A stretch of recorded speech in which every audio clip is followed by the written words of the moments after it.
La fortune de Scylla de Fabrice Imbert. Alors ça c'est un des livres de Fabrice Imbert, un nouveau livre de Fabrice Imbert qui est sorti en poche.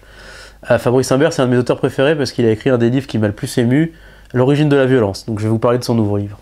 Donc La fortune de Scylla de Fabrice Imbert, c'est simple, ça se passe en 1995 à Paris dans un grand restaurant. Un serveur noir est agressé par un client. Il est maltraité, il est frappé par ce client et autour de cette scène, il y a plusieurs protagonistes. Il y a un couple de Russes, un couple de riches bourgeois parisiens, et puis un couple de bobos parisiens.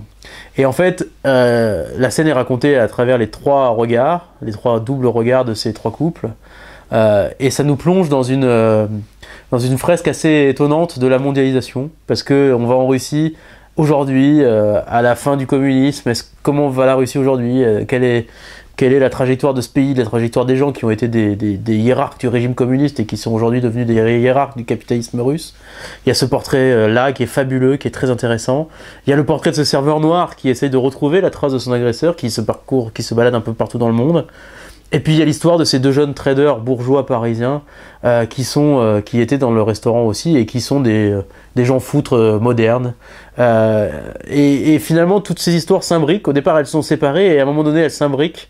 Et sans vous révéler la fin de l'histoire, ça dit tout de ce qu'est notre monde aujourd'hui, de la dureté du monde aujourd'hui, la dureté de l'économie, la dureté des rapports humains et la dureté finalement de quelque chose qui n'existe plus, c'est l'entraide avec les autres.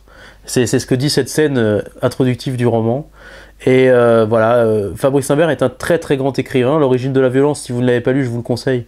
C'est fabuleux, une plongée dans la mémoire d'Auschwitz. Et puis La fortune de Scylla, c'est une des rares plongées françaises dans le monde contemporain, avec une telle justesse et une telle acuité sur la réalité des choses. La fortune de Scylla, Fabrice Imbert en livre de poche.